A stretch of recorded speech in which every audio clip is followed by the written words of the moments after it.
বাংলাদেশের পশ্চিমাঞ্চলের শান্ত একটি শহর রাজশাহী।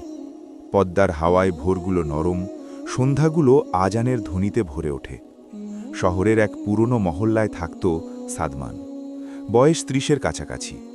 বাইরে থেকে দেখলে সফল যুবক, নিজের গাড়ি, জমজমাট ব্যবসা, বন্ধুদের বড় আড্ডা। কিন্তু তার ভেতরে ছিল এক দীর্ঘ অন্ধকার, যা সে কাউকে দেখাত না। সাদমানের বাবা ছিলেন মসজিদের মুয়াজ্জিন। ছোটবেলায় সাদমান বাবার সঙ্গে ফজরের আজানে যেত। বাবা বলতেন, বাবা, মানুষ ভুল করবে, কিন্তু আল্লাহর দরজা সব সময় খোলা, বিশেষ করে রমজানে। কিন্তু বাবার মৃত্যুর পর সংসারের দায়িত্ব কাঁধে এলো।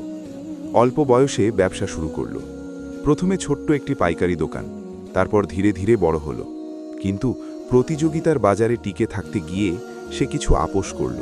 মিথ্যা হিসাব, ভেজাল পণ্য, সুদের লেনদেন। প্রথমে অস্বস্তি হতো, পরে অভ্যাস হয়ে গেল। তবুও গভীর রাতে কখনো কখনো ঘুম ভেঙে যেত। মনে পড়ত বাবার কথা। হারাম দিয়ে কখনো শান্তি আসে না। একদিন দোকানে এক বৃদ্ধ রিক্সা চালক এলেন। বললেন, বাবা, মেয়ের বিয়ে, একটু সস্তায় মাল দাও। সাদমান হিসাব করল, এই মানুষটাকে ঠকালে লাভ বেশি। সে দাম বাড়িয়ে বলল। লোকটা কষ্টের হাসি দিয়ে বলল, আল্লাহ ভরসা। সেই আল্লাহ ভরসা শব্দ দুটি সাদমানের মনে গেঁথে রইল। রাতে বাড়ি ফিরে সে খেতে বসেও সেই মুখ ভুলতে পারল না। মনে হলো কেউ তার বুকে প্রশ্ন ছুড়ে দিচ্ছে, তুই কি সত্যিই সফল?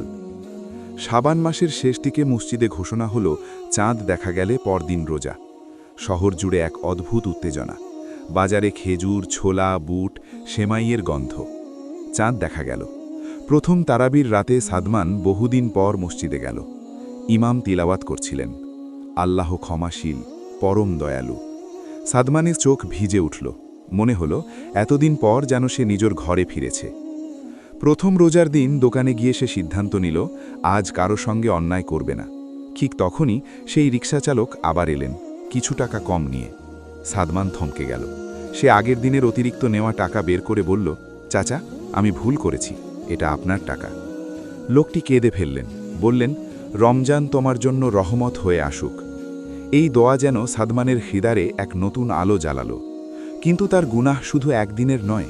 কলেজে পড়ার সময় সে এক বন্ধুর বিশ্বাস ভেঙেছিল। ব্যবসার নামে টাকা নিয়ে ফেরত দেয়নি। সেই বন্ধু আরিফ শহর ছেড়ে চলে গিয়েছিল। রমজানের 10ম দিনে সাদমান সাহস করে ফোন করল। অনেকবার রিং হয়ে কেটে গেল। অবশেষে আরিফ ধরল, কেমন আছিস? সাদমান বলল, আমি ভুল করেছি, তুই চাইলে আমাকে ঘৃণা কর। ওপাশে নীরবতা। তারপর ধীরে উত্তর, রমজান চলছে, আমি তোকে মাফ করলাম, কিন্তু তুই নিজেকে বদলাস। সাদমান ফোন রেখে দীর্ঘক্ষণ কাঁদল। মনে হলো এক পাহাড় নেমে গেছে। রমজানের শেষ দশক এলো। মসজিদে ইতিকাফ শুরু হলো। সাদমানও অংশ নিল। ব্যবসা কয়েকদিনের জন্য কর্মচারীদের হাতে ছেড়ে দিল। রাত গভীর হলে সে কুরআন পড়ত, সিজদায় পড়ে থাকত। বলতো, হে আল্লাহ, আমি অহংকার করেছি, মানুষকে কষ্ট দিয়েছি। তুমি যদি আমাকে মাফ না করো, আমি কোথায় যাব? এক রাতে, সম্ভবত লাইলাতুল কাদের, মসজিদে এক গভীর নীরবতা নেমে এলো। বাতাস ঠান্ডা, আকাশ পরিষ্কার। সাদমান সিজদায় গিয়ে এমনভাবে কাঁদল যেন তার ভেতরের সব পাপ গলে বেরিয়ে যাচ্ছে। সে অনুভব করল, ক্ষমা মানে শুধু অতীত মুছে যাওয়া নয়, ক্ষমা মানে নতুন পথের অনুমতি। ঈদের চাঁদ দেখা গেল। শহর জুড়ে তাকবীর ধ্বনি। সাদমান সাদা পাঞ্জাবি পরে ঈদের নামাজে গেল। নামাজ শেষে সে মাকে জড়িয়ে ধরে বলল, মা, আমি বদলাতে চাই। মা চোখ মুছতে মুছতে বললেন, রমজান যদি তোর হৃদয় বদলায়, তবে বুঝবি আল্লাহ তোকে ভালোবাসেন। ঈদের পর সাদমান তার ব্যবসার হিসাব নতুন করে সাজালো। সুদের লেনদেন বন্ধ করল, ভেজাল পণ্য সরিয়ে দিল, গরিবদের জন্য আলাদা ফান্ড গড়ল, কর্মচারীদের বেতন বাড়ালো। অনেকে বলল, এভাবে ব্যবসা চলবে? সে শান্তভাবে বলল, লাভ কম হোক, শান্তি বেশি চাই। ধীরে ধীরে মানুষ তার দোকানে আস্থা ফিরে পেল। বরকত বাড়ল, লাভও কমল না, বরং স্থির হল। এক সন্ধ্যায় সে পদ্মার পাড়ে বসে সূর্যাস্ত দেখছিল। মনে হলো বুকের ভেতর আর সেই পাথর নেই, আছে প্রশান্তি।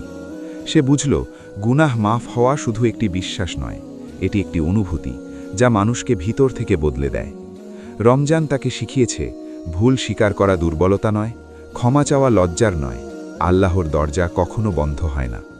রাজশাহীর সেই শহরে মানুষ এখন বলে, সাদমান বদলে গেছে, কিন্তু সাদমান জানে সে বদলেছে সেই কান্না ভেজা রাতে, যখন সে বিশ্বাস করেছিল রমজান রহমতের মাস আর আন্তরিক তওবা করলে গুনাহ সত্যিই মাফ হয়ে যায়।